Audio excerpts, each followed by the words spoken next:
Damai sejahtera Allah yang melampaui segala akal, itulah yang memelihara hati dan pikiranmu di dalam nama Yesus Kristus Tuhan kita. Amin. Shalom saudara-saudari sahabatku semua di dalam nama Tuhan Yesus. Firman Tuhan yang menjadi renungan di akhir tahun 2024 ini, hari Selasa 31 Desember 2024, tertulis di dalam kitab Mazmur pasal 37 ayat 1 sampai dengan ayat 11. Mari sahabatku, kita simak dan renungkan firman Tuhan yang menjadi kekuatan dan inspirasi menjalani hari ini. Demikian. Dari Daud, jangan marah karena orang yang berbuat jahat. Jangan iri hati kepada orang yang berbuat curang. Sebab mereka segera lisut seperti rumput dan layu seperti tumbuh-tumbuhan hijau. Percayalah kepada Tuhan dan lakukanlah yang baik. Diamlah di negeri dan berlakulah setia. Dan bergembiralah karena Tuhan, maka Ia akan memberikan kepadamu apa yang diinginkan hatimu. Serahkanlah hidupmu kepada Tuhan dan percayalah kepadanya, dan Ia akan bertindak. Ia akan memunculkan kebenaranmu seperti terang dan hakmu seperti siang. Berdiam dirilah di hadapan Tuhan dan nantikanlah Dia. Jangan marah karena orang yang berhasil dalam hidupnya, karena orang yang melakukan tipu daya. Berhentilah marah dan tinggalkanlah panas hati itu. Jangan marah, itu hanya membawa kepada kejahatan. Sebab orang-orang yang berbuat jahat akan dilenyapkan, tetapi orang-orang yang menanti-nantikan Tuhan akan mewarisi negeri. Karena sedikit waktu lagi, maka lenyaplah orang fasik. Jika engkau memperhatikan tempatnya, maka ia sudah tidak ada lagi. Tetapi orang-orang yang rendah hati akan mewarisi negeri dan bergembira karena kesejahteraan yang berlimpah-limpah. Demikian firman Tuhan. Saudara-saudari sahabatku di dalam nama Tuhan Yesus, mengakhiri tahun 2024 ini dan sebelum memasuki tahun baru 2025, firman Tuhan mengajak kita untuk sterilisasi hati dari segala hal yang membuat kita kehilangan momen sukacita dan termasuk kehilangan pengharapan. Kehilangan pengharapan terhadap kasih setia, penyertaan dan jaminan serta kuasa Tuhan Allah atas hidup kita. Ajakan untuk sterilisasi hati ini tentu harus didasari pada komitmen menyerahkan sepenuhnya hidup kita kepada Tuhan. Untuk itu sahabatku semua, Daud memberikan nasihat untuk tetap percaya kepada Tuhan dalam menjalani kehidupan saat ini. Ada 4 pesan penting dari pengajaran firman Tuhan hari ini.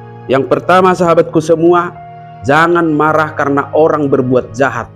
Jangan iri hati kepada orang yang berbuat curang.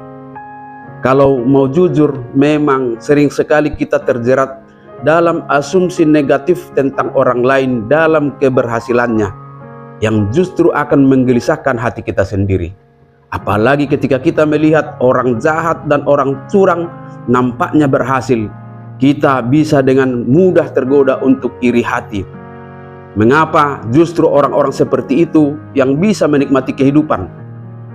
Tanpa sadar kita bisa merasa keberatan dan akhirnya mempertanyakan keadilan Tuhan. Untuk ini mari sterilkan hati dengan selalu mengingat bahwa berkat sejati bukan diukur dari kekayaan duniawi yang bisa saja diperoleh dengan cara-cara curang dan jahat.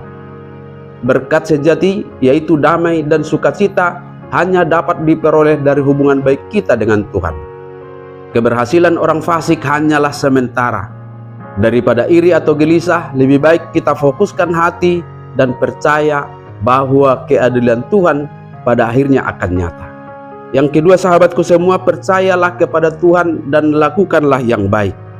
Membangun dan memperbaiki relasi dengan Tuhan adalah dengan cara fokus pada hidup yang berkenan kepadanya, adalah cara terbaik menjalani kehidupan.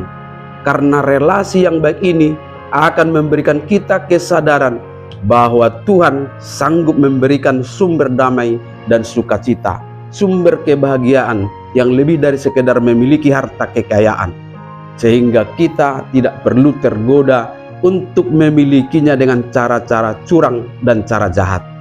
Temukanlah itu dalam kesetiaan hidup dalam kehendak Tuhan. Yang ketiga sahabatku, serahkanlah jalanmu kepada Tuhan untuk merespon dan menghadapi pengaruh-pengaruh ketidakadilan dan kejahatan, atau juga bahkan oleh pergumulan.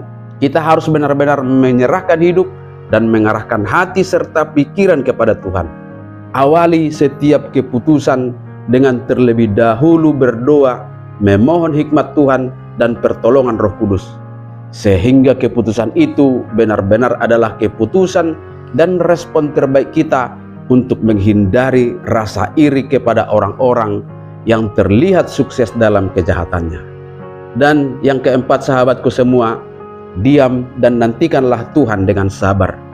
Untuk sesuatu yang kita anggap sebagai respon pemenuhan keinginan, kita memang seringkali gelisah dan tergesa-gesa. Relasi yang baik dengan Tuhan akan menjadi dasar bagi kita dalam meresponnya, sehingga kita tidak akan mendahului kehendak Tuhan dalam memenuhinya. Sabar dan bertindak bijaksana akan menjadi cara terbaik. Maka sahabatku semua, dengan menyerahkan hidup kepada Tuhan, kita bisa menikmati hidup berdasarkan belas kasih Tuhan, bersih dari rasa iri hati atas kehidupan orang lain, entah itu hidup yang dijalani dengan kefasikan atau tidak. Yang pasti, masa depan yang indah disediakan Tuhan bagi orang-orang sabar, bagi orang-orang setia dan rendah hati serta lemah lembut. Dan kiranya kita semua ada di dalamnya. Selamat mengakhiri tahun 2024 dan mempersiapkan hati yang bersih dan iman yang benar, serta berserah penuh kepada Tuhan dalam menyambut tahun 2025. Amin.